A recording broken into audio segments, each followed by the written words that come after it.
Hello, ഇന്നത്തെ കഥയിലേക്ക് എല്ലാവർക്കും സ്വാഗതം. അങ്ങനെ കാർത്തിക് ഓഫീസിലൊരു വർക്ക് ചെയ്തുകൊണ്ടിരിക്കുമ്പോഴേക്കും അങ്ങോട്ടേക്ക് പ്രകാശം വരുന്നുണ്ടായിരുന്നു. പ്രകാശം ചോദിക്കുന്നുണ്ട്, എന്തിനാ മോളെ വിളിപ്പിച്ചത്? വേറൊന്നിനും വേണ്ടിയല്ല, നമ്മൾ നിർത്തിവെച്ചിട്ടുണ്ടായിരുന്ന ആ വീടിൻ്റെ കൺസ്ട്രക്ഷൻ പണി ബാക്കി തുടങ്ങണം. അത് അച്ഛനും മോനും കൂടെ വേണം ചെയ്യാൻ. അത് കേട്ടതും പ്രകാശം പറയുന്നുണ്ട്, ഞാനത് മോളോട് അങ്ങോട്ട് പറയാനിരിക്കുകയായിരുന്നു. നല്ല നല്ല ജോലിക്കാരുണ്ട്, അവരെ കൊണ്ട് എത്രയും പെട്ടെന്ന് ബാക്കി പണി ഫുൾ ചെയ്യിക്കാം. ആ സമയത്ത് പുഞ്ചിരിച്ചുകൊണ്ട് കാർത്തിക മനസ്സിൽ വിചാരിക്കുകയാണ്, പല സ്വപ്നങ്ങളും മനസ്സിലുള്ളത് കൊണ്ട് താനും തൻ്റെ മകനും മരിച്ച് പണി ചെയ്യുമെന്ന് എനിക്ക് നന്നായിട്ടറിയാം. അല്ലെങ്കിൽ ഞാൻ ചെയ്യിക്കും. അത് കഴിഞ്ഞ് പ്രകാശനോട് ഇരിക്കാൻ പറഞ്ഞിട്ട് വിക്രത്തിനെ അന്വേഷിക്കുകയാണ്. വിക്രം പുറത്തെവിടെയോ പോയിരിക്കുകയാണെന്ന് പ്രകാശൻ പറയുന്നുണ്ട്. അതുപോലെ തന്നെ എനിക്ക് അച്ഛനോട് പ്രധാനപ്പെട്ട ഒരു കാര്യം കൂടി പറയാനുണ്ട്. അച്ഛനെ വഞ്ചിച്ചിട്ട് കൺസ്ട്രക്ഷൻ കമ്പനി നടത്തുന്നുണ്ടല്ലോ, അച്ഛൻ്റെ കല്യാണി എന്ന് പറയുന്ന മോളും മരുമകനും കൂടി. അതുപോലെ തന്നെ മൂത്ത മകളും മരുമകനും അവിടെ തന്നെയാണ് ജോലി ചെയ്യുന്നത്. അതിന് നമുക്കൊരു തിരിച്ചടി കൊടുക്കണ്ടേ? അപ്പോൾ പ്രകാശനും ആവേശത്തോടെ പറയാണ്, അതെ, ആ കമ്പനി എങ്ങനെയെങ്കിലും താഴണം മോളെ. എങ്കിൽ നമുക്കും ഇവിടെ ഒരു കൺസ്ട്രക്ഷൻ കമ്പനി തുടങ്ങിയാലോ? അത് കേട്ടതും പ്രകാശൻ്റെ മുഖത്ത് ഭയങ്കര സന്തോഷം വിരിയാണ്. 2 പെൺമക്കളെ കെട്ടിച്ചയച്ചതിന് ശേഷം സ്വന്തം മോനു വേണ്ടി അച്ഛൻ ഒന്നും ചെയ്യാൻ പറ്റിയിട്ടില്ലെന്ന് എനിക്കറിയാം. അവനാണെങ്കിലോ അച്ഛൻ പറയുന്നത് പോലെ തലയെടുപ്പുള്ളൊരു ചെറുപ്പക്കാരനും. അങ്ങനെയുള്ളപ്പോൾ അവനെ ഇങ്ങനെ വെറുതെ നിർത്തുന്നത് ശരിയല്ല അച്ഛാ. നമ്മൾ പുതുതായിട്ട് തുടങ്ങാൻ പോകുന്ന കൺസ്ട്രക്ഷൻ കമ്പനിയുടെ MD ആക്കാൻ പോവുക ഞാൻ വിക്രത്തെ. പ്രകാശൻ്റെ സന്തോഷം അതിര് കടന്നിട്ടുണ്ടായിരുന്നു. ആ സമയത്ത് അയാൾ ചോദിക്കുന്നുണ്ട്, മോളെ, ഞാൻ ഈ കേൾക്കുന്നതൊക്കെ സത്യമാണോ? അപ്പോൾ കാർത്തിക പറയാണ്, ഞാൻ അച്ഛന് മോളെ പോലെയാണെങ്കിൽ അവൻ എനിക്ക് ആങ്ങളെ പോലെയല്ലേ. അതിൻ്റെ സ്നേഹം ഞാൻ അവനോട് കാണിക്കണ്ടേ? പുതിയ കമ്പനിയുടെ പേരും ഞാൻ കണ്ടുവച്ചു കഴിഞ്ഞു, KC, കാർത്തിക കൺസ്ട്രക്ഷൻ കമ്പനി. അവരുടെ കമ്പനിയുടെ പേര് RS. ഇനി KCയും RSും തമ്മിൽ കൊമ്പ് കോർക്കാൻ പോകുന്നേ. അത് കേട്ടതും പ്രകാശം പറയുന്നുണ്ട്, മോളെ, അങ്ങനെ ഒരു കമ്പനി തുടങ്ങിയാലുണ്ടല്ലോ, ഞാനും എൻ്റെ മോനും മരിച്ച് പണിയെടുക്കും. നമ്മൾ ഈ ഇൻഡസ്ട്രി കീഴടക്കും. പ്രകാശൻ ആവേശത്തോടെ പറയുന്ന കേട്ടപ്പോൾ കാർത്തിക മനസ്സിൽ വിചാരിക്കുന്നുണ്ട്, അങ്ങനെ കീഴടക്കണം, എന്നിട്ട് വേണം അതും കൂടി എൻ്റെ അനിയത്തിക്ക് കൈമാറാൻ. പ്രകാശൻ ശരിക്കും വേറൊരു ലോകത്തെത്തിയിട്ടുണ്ടായിരുന്നു. ആ സമയത്ത് കാർത്തിക ചിന്തിക്കുകയാണ്, അയാൾ സ്വപ്നം കാണുക, മോഹങ്ങൾ നെയ്ത് കൂട്ടുക. പ്രകാശൻ്റെ മുഖത്ത് സന്തോഷം കണ്ടപ്പോൾ കാർത്തിക ചോദിക്കുന്നുണ്ട്, അച്ഛൻ എന്തൊക്കെയാണ് ആലോചിക്കുന്നത്? അല്ല മോളെ, ഞാൻ ആ രംഗങ്ങളൊക്കെ ഒന്ന് ആലോചിക്കുകയായിരുന്നു. എൻ്റെ മോൻ MD കസേരയിൽ ഇരുന്നാലുണ്ടല്ലോ, ചെങ്കോലും കിരീടവും ഇല്ലാന്നേ ഉള്ളൂ, ഒരു രാജാവ് ഇരിക്കുന്നത് പോലെയാ. രാജാവ്? ആ പിന്നെ, അതും ഞാൻ മനസ്സിൽ സങ്കല്പിച്ചിട്ടാ അവൻ അങ്ങനെ ഒരു സ്ഥാനം കൊടുക്കാൻ ഞാൻ തീരുമാനിച്ചത്. കാർത്തിക വെറുതെ പൊള്ളു പറയാണ്. കുറച്ചു നേരത്തിന് ശേഷം പ്രകാശൻ ചോദിക്കുകയാണ് സംശയത്തോടെ, അല്ല മോളെ, ഞാൻ എപ്പോഴും ആലോചിക്കാറുണ്ട്, നമ്മൾ തമ്മിൽ യാതൊരു ബന്ധവും ഇല്ല. മോൾ ഇത്രയൊക്കെ ഞങ്ങൾക്ക് വേണ്ടി ചെയ്യുന്നത് എന്തിനാണെന്ന് എനിക്കിതുവരെ മനസ്സിലായിട്ടില്ല. പുഞ്ചിരിച്ചോട് കാർത്തിക പറയാണ്, ഇതുവരെ ബന്ധമൊന്നുമില്ല, ഇനി ബന്ധം ഉണ്ടാകാൻ പോവുക. മനസ്സിലായില്ല എന്ന് വെച്ചാ എന്താണെന്ന് അച്ഛന് മനസ്സിലായില്ലേ? കാർത്തിക വീണ്ടും ചോദിക്കുന്നുണ്ട്. ഒരാൾ മറ്റൊരിടത്തിരുന്ന് പലതും നെയ്തു കൂട്ടുന്നുണ്ട്, എൻ്റെ അമ്മയുടെ കാര്യം പറഞ്ഞേ. അത് കേട്ടതും പ്രകാശം നാണത്തോടെ ചിരിക്കുകയാണ്. ദേ, എന്ത് വേണമെങ്കിലും ഞാൻ ചെയ്യും, അച്ഛനും വിക്രമൊക്കെ പറയുന്ന എന്ത് വേണമെങ്കിലും, പക്ഷേ എൻ്റെ അമ്മയെ വേദനിപ്പിക്കരുത്. അപ്പോൾ പ്രകാശം പറയുന്നുണ്ട്, മോളെ, ജീവിതത്തിൽ ഇന്ന് വരെ ഞാൻ ആരെയും വേദനിപ്പിച്ചിട്ടില്ല മോളെ. വേദനകളൊക്കെ എനിക്കാ കിട്ടിയത്. അതുകൊണ്ട് തന്നെ ഒരു കാരണവശാലും ഞാൻ മോളെയോ മോളുടെ അമ്മയോ വേദനിപ്പിക്കില്ല. അത്രയ്ക്ക് കഷ്ടപ്പെട്ടിട്ടുണ്ട് ഞാൻ ജീവിതത്തിൽ. ഈ സാഹചര്യത്തിൽ മോൾ എന്നോട് ഇങ്ങനെയൊക്കെ കാണിക്കുമ്പോൾ ഞാൻ തിരിച്ച് നെറുകേട് കാണിക്കുമോ മോളെ? ജീവിക്കണോ മരിക്കണോ എന്നറിയാതെ നട്ടം തിരിഞ്ഞ് നിന്നപ്പോഴാ ഒരു മാലാഖയെ പോലെ മോൾ എൻ്റെ മുന്നിലേക്ക് കടന്നു വന്നത്. മോളോടുള്ള സ്നേഹവും കടപ്പാടും ഈ ജീവിതത്തിൽ തീരില്ല മോളെ. പ്രകാശൻ ഉള്ളിൽ തട്ടിയിട്ടാണ് പറയുന്നത്. അത് മോൾക്ക് മനസ്സിലാവില്ല. പ്രകാശൻ വികാരാധീനനായി സംസാരിക്കുകയാണ്. അപ്പോൾ പെട്ടെന്ന് തന്നെ കാർത്തിക പറയുന്നുണ്ട്, ഞാനൊരു കൺസ്ട്രക്ഷൻ കമ്പനി നോക്കി വെച്ചിട്ടുണ്ട്. ഇനി ഫസ്റ്റ് മുതലേ തുടങ്ങാമെന്ന് വിചാരിച്ചാൽ പെട്ടെന്നൊന്നും നടക്കില്ല. അതുകൊണ്ടൊരു പഴയ കമ്പനിയാണ് നോക്കി വെച്ചിട്ടുള്ളത്. അതിൻ്റെ MD ഒക്കെ ജർമ്മനിയിലോ മറ്റോ ആണ്. അവർക്കത് നോക്കി നടത്താനുള്ള സമയമൊന്നുമില്ല. എന്ന് മാത്രമല്ല, കമ്പനി ഇപ്പോൾ നഷ്ടത്തിലുമാണ്. അതുകൊണ്ട് അവർ വില കുറച്ച് തരാമെന്ന് പറഞ്ഞിട്ടുണ്ട്. എന്തായാലും കമ്പനി ലേലത്തിലിട്ടിരിക്കുക. എന്തായാലും നമ്മളത് പിടിച്ചടക്കിയിരിക്കും. അത് തുടങ്ങിക്കഴിഞ്ഞാൽ അച്ഛനും മോനും അതിൽ കോൺസെൻട്രേറ്റ് ചെയ്യണം. അപ്പം പ്രകാശൻ പറയുന്നുണ്ട്, എൻ്റെ മോളെ, ശമ്പളം പോലും ഞങ്ങൾക്ക് വേണ്ട, മോൾക്ക് വേണ്ടി ഞങ്ങൾ മരിച്ച് പണിയെടുക്കും. അപ്പം കാർത്തികൻ പറയുന്നുണ്ട്, അല്ലെങ്കിലും ഞാൻ ശമ്പളം തരാനൊന്നും പോകുന്നില്ല. ഇപ്പോൾ അത്യാവശ്യം വേണ്ട വിക്രത്തിൻ്റെയും അച്ഛൻ്റെയും ചിലവുകളൊക്കെ ഞാൻ നോക്കിക്കോളാം. പിന്നെ എന്നോടൊപ്പമാണല്ലോ താമസം. പിന്നെ 1 വർഷത്തിനകം നമ്മൾ അതിൻ്റെ ലാഭവിഹിതം എടുക്കും. പ്രകാശൻ അത്രയ്ക്ക് അങ്ങോട്ട് മനസ്സിലായിട്ടുണ്ടായിരുന്നില്ല. അപ്പം കാർത്തിക വ്യക്താക്കി കൊടുക്കുകയാണ്, ഇപ്പോൾ 1 കോടിയാണ് നമ്മുടെ ലാഭമെങ്കിൽ 50-50. അത് കേട്ടതും പ്രകാശൻ ശരിക്കും അന്തം വിട്ടു പോയിട്ടുണ്ടായിരുന്നു. അതായത് 50 ലക്ഷം നിങ്ങൾക്ക്, ബാക്കി പകുതിയെ ഞാൻ എടുക്കുള്ളൂ. അപ്പോൾ പ്രകാശൻ ചിന്തിക്കുന്നുണ്ട്, എൻ്റെ ഭഗവതി, അപ്പോൾ 10 കോടി ലാഭം കിട്ടിയ 5 കോടി ഞങ്ങൾക്ക്. പ്രകാശൻ അത് ആലോചിച്ചിട്ട് നിൽക്കുന്ന കണ്ടപ്പം കാർത്തികയ്ക്ക് ചിരി വരുന്നുണ്ടായിരുന്നു. അവൾ ചോദിക്കുകയാണ്, അച്ഛൻ എന്താ ആലോചിക്കുന്നേ? അയ്യോ മോളെ, എന്തിനാ മോളെ ഞങ്ങൾക്ക് അത്രയ്ക്കൊക്കെ? വല്ല 5-10 തന്നാൽ പോരെ? എന്തിനാണ് 50%? അപ്പോൾ കാർത്തിക പറയാണ്, ദേ അതൊക്കെ ഞാൻ തീരുമാനിച്ചു. എനിക്കാണെങ്കിൽ ഇട്ട് മൂടാനുള്ള പൊന്നും പണവും ഒക്കെ ഉണ്ട്. പിന്നെ അച്ഛന് തരുന്നത് വെറുതെ ഒന്നുമല്ല, സ്ത്രീധനായിട്ടാ. അപ്പോൾ പ്രകാശൻ്റെ മുഖത്തൊരു ചിരി വരികയാണ്. സ്ത്രീധനായിട്ടോ? അയ്യോ തെറ്റിപ്പോയി, പുരുഷധനായിട്ട്. എന്ന് വെച്ചാൽ അച്ഛൻ്റെ മൊത്തത്തിൽ ഞങ്ങൾ ഇങ്ങോട്ട് വാങ്ങാൻ പോവുക. പിന്നെ അതുമാത്രമല്ല, എൻ്റെ ഒരു റിലേറ്റീവിൻ്റെ മോളുണ്ട്. അവളോട് ഞാൻ വിക്രത്തിൻ്റെ കാര്യമൊക്കെ സംസാരിച്ചിട്ടുണ്ട്. അവളും വിവാഹം കഴിഞ്ഞൊരു പെൺകുട്ടിയാ, പക്ഷേ കുട്ടികളൊന്നുമില്ല. അതുകൊണ്ട് അവളെ നമുക്ക് വിക്രത്തിന് വേണ്ടി ആലോചിക്കാം. എന്തായാലും അച്ഛൻ കാര്യങ്ങളൊക്കെ വിക്രത്തോടൊന്ന് സംസാരിക്ക്. പ്രകാശൻ ശരിക്കും സ്വർഗത്തിലെത്തിയൊരു അനുഭൂതിയിലാണുള്ളത്.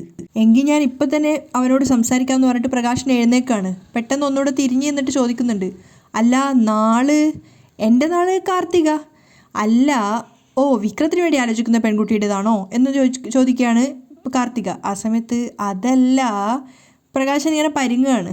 അപ്പോൾ പ്രകാശൻ അറിയേണ്ടത് ലക്ഷ്മിയുടെ നാളിനെ കുറിച്ചാണ്. ആ സമയത്ത് കാർത്തിക ലക്ഷ്മിയുടെ, അതായത് അവളുടെ അമ്മയുടെ നാൾ പറഞ്ഞു കൊടുക്കുകയാണ്. ആ സമയത്ത് അവളുടെ അമ്മയുടെ ഒറിജിനൽ നാൾ വെച്ചിട്ട് അവൾ പ്രകാശൻ്റെ നാൾ വെച്ചിട്ട് കണക്ക് കൂട്ടുകയാണ്. അതുകൊണ്ടാണ് അവർ തമ്മിൽ പിരിഞ്ഞെന്നൊക്കെ അവളിങ്ങനെ മനസ്സിലാക്കുന്നുണ്ടായിരുന്നു. ആ സമയത്ത് പ്രകാശൻ ചോദിക്കുന്നുണ്ട്, എന്താ മോളെ ആലോചിക്കുന്നത്? ഏയ് ഒന്നുമില്ല, അല്ലെങ്കിൽ തന്നെ ഈ നാളിലൊക്കെ എന്താ വെച്ച കാര്യം? മനപ്പൊരുത്താണ് ഏറ്റവും കൂടുതൽ വേണ്ടതെന്ന് അവൾ പറയുന്നത്. എന്തിനാ നാളൊക്കെ ചോദിക്കുന്ന പറഞ്ഞപ്പം ഒന്നുമില്ല എന്നൊക്കെ പറഞ്ഞ് പ്രകാശൻ ചിരിക്കുകയാണ്. ഏതെങ്കിലും ജോത്സ്യരെ കാണാൻ വേണ്ടി പോവുകയാണെങ്കിൽ നമുക്ക് കൺസ്ട്രക്ഷൻ കമ്പനി തുടങ്ങാനുള്ള നാൾ കൂടി കുറിപ്പിക്കണേ. ഓ പിന്നെന്താ, പ്രകാശൻ സന്തോഷത്തോടെ പറയാണ്. അല്ലെങ്കിൽ വേണ്ട, നമുക്ക് രണ്ടുപേർക്കും ഒന്നിച്ചു പോയിട്ട് നാൾ കുറിപ്പിക്കാം. പ്രകാശൻ കാർത്തികയ്ക്ക് നേരെ തൊഴുതുകൊണ്ട് ശരി മോളെ എന്ന് പറയുന്ന സമയത്ത് കാർത്തിക പറയുന്നുണ്ട്, എന്നെ എന്തിനിങ്ങനെ തൊഴുന്നേ? ഇടയ്ക്കിടയ്ക്ക് ഇങ്ങനെ തൊഴുന്ന കാണാലോ. അപ്പം പ്രകാശ് സങ്കടത്തോട് പറയാണ്, മോളെ തൊഴുതാലും എത്ര കാല് പിടിച്ചാലും അതൊന്നും അധികമാവില്ല മോളെ. ജീവിതത്തിൽ പണവും പ്രതാപവും ഒക്കെ നഷ്ടപ്പെട്ട് നട്ടം തിരിഞ്ഞ അവസ്ഥയിലായിരുന്നു ഞാൻ ഉണ്ടായിരുന്നത്. ആ സമയത്ത് എൻ്റെ ജീവിതത്തിൽ വന്ന് എൻ്റെ മോനെ ജയിലിൽ നിന്ന് ഇറക്കി എനിക്കും എൻ്റെ അമ്മയ്ക്കും എൻ്റെ മോനും താമസിക്കാൻ നല്ലൊരു വീട് തന്നു. ഇതിനൊക്കെ എത്ര തൊഴുതാലും കാല് പിടിച്ചാലും അതൊന്നും അധികമാവില്ല മോളെ. ഏറ്റവും നന്ദിയുള്ള മൃഗങ്ങളാണ് നായ്ക്കൾ. അവരെ പോലെ ഇനി എന്നും നന്ദിയുള്ളവരായിരിക്കും ഞാനും എൻ്റെ മോനും. അയാൾ അവിടുന്ന് പുഞ്ചിരിച്ചുകൊണ്ട് പോയ സമയത്ത് കാർത്തിക വിചാരിക്കുന്നുണ്ട്, അതെ നായ്ക്കൾ തന്നെ അച്ഛനും മോനും, പക്ഷെ നന്ദിയുള്ള സ്നേഹമുള്ള നായ്ക്കളല്ല, പേ പിടിച്ച നായ്ക്കൾ. പ്രകാശൻ നേരെ പോയത് അമ്പലത്തിലേക്കായിരുന്നു. ആ സമയത്ത് പൂജാരി ചോദിക്കുന്നുണ്ട്, എന്താ തനിക്ക് മാറ്റങ്ങൾ സംഭവിച്ചു? അമ്പലത്തിലേക്കൊക്കെ വരാൻ തുടങ്ങിയോ? എന്തേ നമ്മൾ മാറിയാൽ ശരിയാവില്ലേ? നല്ല കാര്യങ്ങളൊക്കെ ചെയ്യണം തോന്നുമ്പോൾ അമ്പലത്തിലേക്ക് വരും. പ്രകാശൻ പറയാണ്, അതല്ല തനിക്ക് ലോട്ടറി അടിച്ചോ? പൂജാരി ചോദിക്കുന്നുണ്ട്. ലോട്ടറി അടിച്ചു എന്നൊക്കെ പറയാം, അതെല്ലാം പോട്ടെ. ഇവിടെ തനിക്ക് എത്ര രൂപ ശമ്പളമുണ്ട്? തരക്കേടില്ലാത്ത ശമ്പളമുണ്ട്, പൂജാരി തിരിച്ചു പറയാണ്. അപ്പോൾ പ്രകാശൻ പറയുന്നുണ്ട്, തരക്കേടില്ലാത്ത ശമ്പളം കൊണ്ടൊന്നും ഇക്കാലത്ത് ജീവിക്കാൻ പറ്റില്ല. ഒരു കാര്യം ചെയ്യ്, ഞാനൊരു പുതിയ അമ്പലം തുടങ്ങുന്നുണ്ട്, അവിടുത്തെ മെയിൻ പൂജാരിയായിട്ട് താങ്കളെ നിയമിക്കാം. അതുകൊണ്ട് ഇവിടുത്തെ ജോലി കളഞ്ഞിട്ട് വാ എന്നൊക്കെ പറഞ്ഞുകൊണ്ട് പരിഹസിച്ചുകൊണ്ട് അകത്തേക്ക് പോവാണ്. അപ്പം അയാൾ മനസ്സിൽ വിചാരിക്കുന്നുണ്ട്, അഹങ്കാരം കണ്ടില്ലേ, അമ്പലം തുടങ്ങാൻ പോവാണ് പോലും. നിന്നേക്കാളും മുന്നേ നിന്നെ രക്ഷിക്കാനുള്ള ആള് എല്ലാം ശരിപ്പെടുത്തിയിട്ടുണ്ട്. പ്രകാശൻ നേരെ പോയി അകത്തെത്തി കണ്ണുകൾ അടച്ച് പ്രാർത്ഥിക്കുന്നത് മുഴുവൻ വിക്രത്തിന് വേണ്ടിയിട്ടാണ്. ദേവി, ഞാൻ ആഗ്രഹിച്ചതുപോലെ എൻ്റെ മകൻ MD ആയിട്ട് ആ കസേരയിൽ ഇരിക്കണേ, അവന് ദിവസം കൂടുന്തോറും വളർച്ച ഉണ്ടാവണം എന്നൊക്കെ പ്രാർത്ഥിക്കുന്ന സമയത്ത് വേറൊരു പൂജാരി, കല്യാണിയൊക്കെ കാണുന്ന പൂജാരി ഉണ്ടായിരുന്നു അകത്ത്. അപ്പോൾ അദ്ദേഹം ചോദിക്കുന്നുണ്ട്, അമ്പലത്തിലേക്കൊക്കെ വരാൻ തുടങ്ങിയോ? അപ്പോൾ പ്രകാശന് ചിരിച്ചുകൊണ്ട് പറയാണ്, ഇനി എപ്പോഴും അമ്പലത്തിലേക്ക് എന്നെ പ്രതീക്ഷിക്കാം, അതുപോലുള്ള കാര്യങ്ങളാണല്ലോ എൻ്റെ ജീവിതത്തിൽ നടക്കുന്നത്. ആ സമയത്ത് അയാളുടെ മനസ്സിൽ കാർത്തിക വന്നിട്ട് സംസാരിച്ച ഭാഗങ്ങളാണ് ഓർമ്മ വരുന്നത്. കാർത്തിക പ്രകാശൻ ഇങ്ങോട്ടേക്ക് വരുന്നതിന് മുമ്പ് തന്നെ വന്നിട്ട് ഇവരുമായിട്ട് സംസാരിച്ചിട്ടുണ്ടായിരുന്നു. കാരണം പ്രകാശനിട്ട് പണി കൊടുക്കാൻ വേണ്ടിയിട്ടാണ് കാർത്തിക വന്നത് എന്നുള്ളതും, കാർത്തികയുടെ എന്താ പറയുക, കല്യാണിയോടും അവരുടെ അമ്മയോടൊന്നും ഇക്കാര്യങ്ങളൊന്നും പറയരുത് എന്നൊക്കെയുള്ള കാര്യങ്ങൾ പൂജാരിമാരെ ശട്ടം കെട്ടിയിട്ടുണ്ടായിരുന്നു. നേരത്തെ പ്രകാശ് സംസാരിച്ച പൂജാരിയെയും അതേപോലെ തന്നെ ഇദ്ദേഹത്തെയും. അപ്പോൾ ആ കാര്യങ്ങളൊക്കെ ഇവർ രണ്ടുപേരും ആലോചിക്കുകയാണ്. ഒരു കാരണവശാലും കല്യാണിയോ അമ്മയോ ഇതൊന്നും അറിയാൻ പാടില്ല. പക്ഷെ ഞാൻ വന്നത് അയാളോട് പ്രതികാരം ചെയ്യാനാണ്. നമ്മൾ പൊതുവേ കേൾക്കാറുണ്ടല്ലോ, അറക്കുന്നതിന് മുമ്പ് വളർത്തിയിട്ട് വലുതാക്കിയിട്ടാണല്ലോ അറക്കുക. അതുപോലെ ആവശ്യത്തിൽ കൂടുതൽ അയാൾ സന്തോഷിക്കട്ടെ, അവസാനം ഞാൻ അയാളെ പടുകുഴിയിലേക്ക് തള്ളിയിടും, അതുവരെ നിങ്ങളുടെ നാവിൽ നിന്ന് ഒരിക്കലും പുറത്തു പോകരുതെന്നൊക്കെ കാർത്തിക പറഞ്ഞിട്ടുണ്ടായിരുന്നു. അപ്പോൾ എന്ന് വെച്ചാൽ അയാൾ മനസ്സറിഞ്ഞിട്ട് എന്ത് കഴിഞ്ഞാലും പെൺകുട്ടികളോട് ചെയ്ത തെറ്റിന് പ്രായശ്ചിത്തം ചെയ്യില്ല. അപ്പം നമ്മൾ അയാളെ കൊണ്ട് ഓരോരോ പ്രായശ്ചിത്തങ്ങൾ ചെയ്യിക്കുക അമ്പലത്തിൽ വെച്ചിട്ട്. അതൊക്കെ പറയുന്ന സമയത്ത് അതൊക്കെ പ്രകാശം ചെയ്യോ എന്ന് പൂജാരിമാർക്ക് സംശയം ഉണ്ടായിരുന്നു. അപ്പോൾ അതൊക്കെ നിങ്ങളെ കൊണ്ട് സാധിക്കണം എന്നൊക്കെ പറഞ്ഞിട്ട് അവർക്ക് ദക്ഷിണയായിട്ട് കുറച്ചധികം രൂപ തന്നെയാണ് കാർത്തിക കൊടുക്കുന്നത്. മോൾക്ക് എന്തായാലും ഇത്രയും ദേഷ്യം ചോദിക്കുന്ന സമയത്ത് അതിൻ്റെ കാരണം മാത്രം വ്യക്തമായിട്ട് പൂജാരിമാർക്ക് പറഞ്ഞു കൊടുക്കുന്നുണ്ടായിരുന്നില്ല.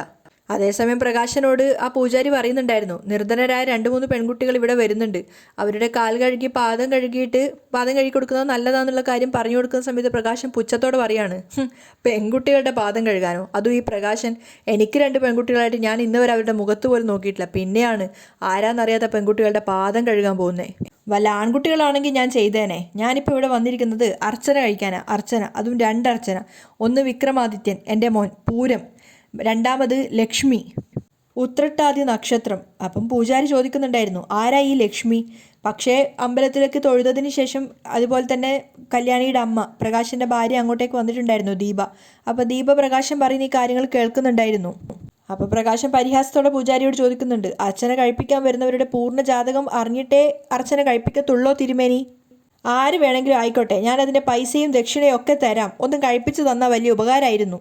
അപ്പോഴാണ് സംസാരിച്ച് തിരിഞ്ഞ പ്രകാശൻ ദീപയെ കാണുന്നത്. അപ്പം അയാൾ പരിഹാസത്തോടെ പറയുന്നുണ്ട്, എവിടെ ചെന്നാലും മുമ്പിൽ വന്ന് പെടുവല്ലോ. അല്ല, പൂജാരിയോട് ചോദിക്കുകയാണ്, നേരത്തെ പെൺകുട്ടികളുടെ കാല് കഴുകണമെന്ന് പറഞ്ഞല്ലോ, ഇവളാണോ ഇനി ആ പെൺകുട്ടി? അപ്പം പൂജാരി പറയുന്നുണ്ട്, പെൺകുട്ടികളാണ്, അവരിപ്പോൾ ഇങ്ങോട്ടേക്ക് വരും. അപ്പം പ്രകാശൻ പറയാണ്, എന്നാലേ ഞാൻ അങ്ങോട്ട് പോട്ടെ, എനിക്ക് ചില പെൺകുട്ടികളെ കാണുന്നതേ ഇഷ്ടമല്ല. ദീപയുടെ മുഖത്ത് നോക്കിയാണ് പറയുന്നത്. ആ സമയത്ത് ആദ്യം കണ്ട പൂജാരി വന്നിട്ട് ചോദിക്കുന്നുണ്ട്, പെണ്ണുങ്ങളില്ലാതെയാണോ പ്രകാശൻ ജനിച്ചത്? അയ്യോ, എൻ്റെ അമ്മയാണ് എന്നെ ജനിപ്പിച്ചത്. ആ അമ്മയോടാണ് എനിക്ക് ഏറ്റവും കൂടുതൽ സ്നേഹവും ബഹുമാനവും ആരാധനയും. അല്ലാതെ ഒരു സ്ത്രീയോടും എനിക്കങ്ങനെ പ്രത്യേകിച്ച് ഇഷ്ടം തോന്നിയിട്ടില്ല, മനസ്സിലായോ? ഇപ്പം പിന്നെ ചിലരെയൊക്കെ സ്നേഹിക്കുന്നുണ്ട്. അതെന്താന്ന് വെച്ചാൽ അവർ സ്നേഹിക്കപ്പെടാൻ യോഗ്യതയുള്ളവർ ആയതുകൊണ്ട് മാത്രമാണ്. ആ സമയത്ത് ദീപ പറയുന്നുണ്ട്, ഏതെങ്കിലും പാവപ്പെട്ട പെൺകുട്ടികളെ ഇനിയും ചതിക്കാൻ ശ്രമിക്കുകയായിരിക്കും നിങ്ങളുടെ മോൻ. നീ എന്താടി അങ്ങനെ പറഞ്ഞത്? അല്ല, ഈ ലക്ഷ്മി എന്ന് പറയുന്നത് വിക്രം കെട്ടാൻ പോകുന്ന പെണ്ണല്ലേ? അതാരാണെന്നൊന്നും നിന്നോട് പറയേണ്ട കാര്യം എനിക്കില്ല. പ്രകാശൻ പരിഹസിക്കുകയാണ്. അപ്പം പൂജാരി പറയുന്നുണ്ട്, അത് താൻ പറഞ്ഞില്ലെങ്കിലും ദേവിക്കറിയാലോ. അതെ, ദേവിക്കറിയാം, ദേവിക്കറിയാം. ലക്ഷ്മിയും ദേവിയുടെ പേരാണല്ലോ. ഇന്ന് രാവിലെ എഴുന്നേറ്റപ്പോൾ എനിക്കൊരു പ്രത്യേക തോന്നൽ, ദേവീ സന്നിധിയിൽ വന്ന് ദേവിയെ ഒന്ന് പൂജിക്കണമെന്ന്.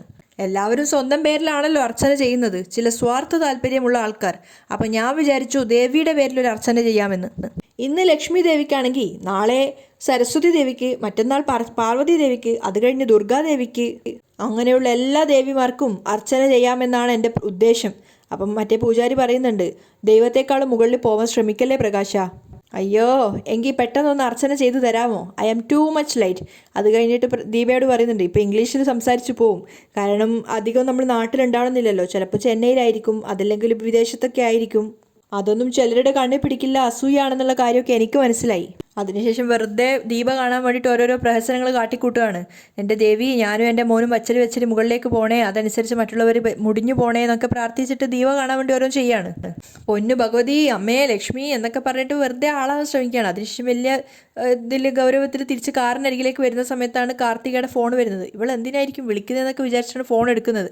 ആ സമയത്ത് കാർത്തിക ചോദിക്കുന്നുണ്ട്, അച്ഛനിപ്പോൾ അമ്പലത്തിലാണോ?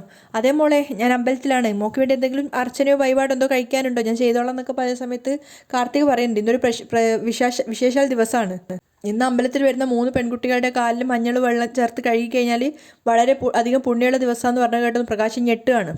എന്താണെന്ന് വെച്ചാൽ കുറച്ച് മുന്നേ പൂജാരി അമ്പലത്തിൽ വെച്ച് ആ കാര്യം പറഞ്ഞിട്ടുണ്ടായിരുന്നു. പക്ഷേ പ്രകാശിന് പറയുന്നുണ്ട്, ഞാൻ ഇങ്ങനത്തെ ഇതൊന്നും ആചാരമൊന്നും ഇതുവരെ കേട്ടിട്ടില്ല, ഇതൊക്കെ ഇവിടുന്ന് വന്ന ആചാരം എന്നൊക്കെ ചോദിക്കുന്ന സമയത്ത് അവൾ പറയുന്നുണ്ട്, നമ്മൾ എന്താ ആഗ്രഹിച്ചാലും നടക്കും, അപ്പോൾ അച്ഛൻ എന്തായാലും അങ്ങനെ ഒരു കാര്യം ചെയ്തേക്ക്. ആ സമയത്ത് പ്രകാശ് ശരിക്കും ഷോക്കാവുകയാണ്. പെൺകുട്ടികളുടെ കാല് പ്രകാശൻ കഴുകേ എന്നൊരവസ്ഥയിലായിപ്പോയി പ്രകാശൻ. പക്ഷേ കാർത്തികയോടായതുകൊണ്ട് തിരിച്ചൊന്നും പറയാനും പറ്റാത്ത അവസ്ഥ. അങ്ങനെ തിരിച്ച് പ്രകാശൻ അമ്പലത്തിലേക്ക് തന്നെ പോകാൻ ഉറച്ച് തീരുമാനിക്കുന്നിടത്തായിട്ടാണ് ഇന്നത്തെ എപ്പിസോഡ് വൈൻഡപ്പ് ചെയ്യുന്നത്.